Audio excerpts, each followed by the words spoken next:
آج کل بہت بڑی پریشانی ماں باپ کے لیے یہ ہے کہ بچوں کی یادداشت بڑی کمزور ہو گئی ہے۔ بہت سارے والدین اس بات کو دہراتے ہوئے نظر آتے ہیں اور اس بارے میں وظائف پوچھتے ہیں۔ یادداشت اور حافظہ اللہ تعالیٰ کی بہت بڑی نعمت ہے۔ اس سے دنیا و آخرت کی خیر ملتی ہے، کام آسان ہوتے ہیں اور بڑے مناسب وقت پر ہو جاتے ہیں، جبکہ حافظہ کی کمزوری سے اچھے بھلے کام بعض اوقات لٹک جاتے ہیں اور بعض اوقات شرمندگی بھی اٹھانی پڑتی ہے۔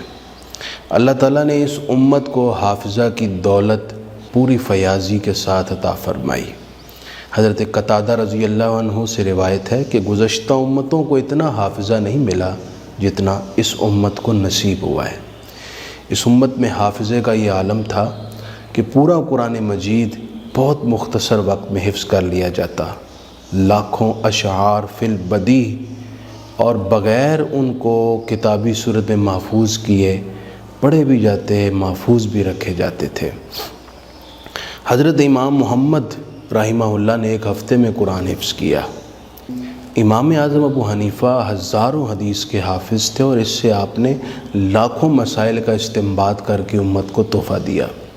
امام احمد بن حنبل کو 10 لاکھ احادیث سند اور متن سمیت یاد تھی۔ امام بخاری کو 6 لاکھ احادیث سندن اور متنن یاد تھی۔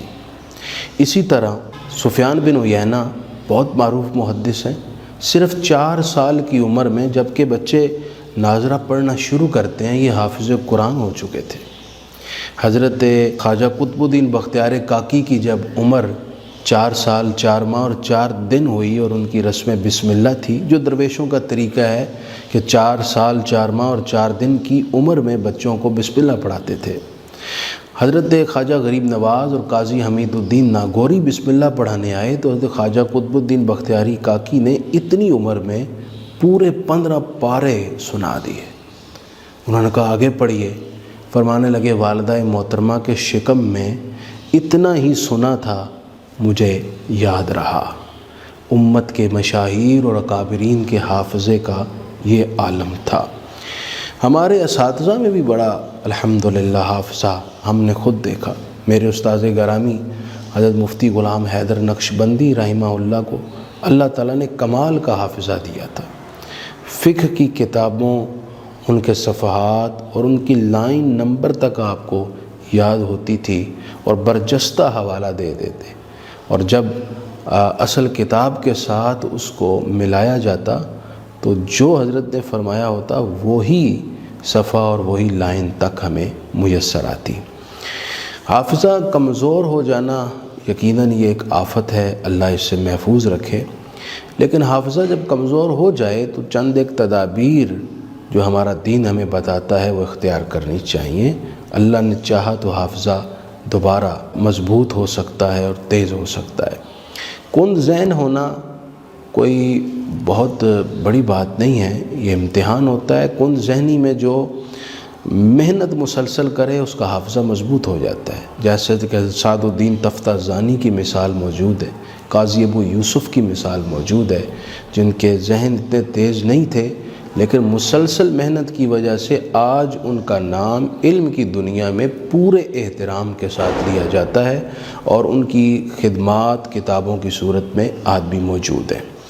پہلی گزارش تو یہ ہے کہ ذہن کو ورزش کا عادی بنائیں، اس کو مسلسل غور و فکر میں مصروف رکھیں جس سے اس کو تیزی نصیب ہوتی ہے۔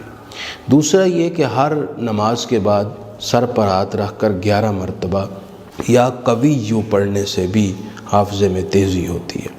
تیسری گزارش یہ ہے کہ ماں باپ روزانہ صبح پانی پر 41 دن تک 21 مرتبہ یا علیم پڑھ کر دم کر لیا کریں اول آخر درود شریف کے ساتھ، اور نہار منہ بچوں کو یہ پانی پلائیں، اگر بڑے ہیں تو ان کو بھی پلائیں، اس سے حافظہ مضبوط ہوگا۔ اور آخر میں میں یہ گزارش کروں گا کہ جو حافظہ کی مضبوطی کے لیے غذائیں ہیں وہ بھی استعمال کرنی چاہیے۔ یہ ساری چیزیں مل کر انشاءاللہ اللہ کے فضل سے دماغ کی مضبوطی اور حافظہ اور یادداشت کی استحکام اور مضبوطی کا باعث بنیں گی۔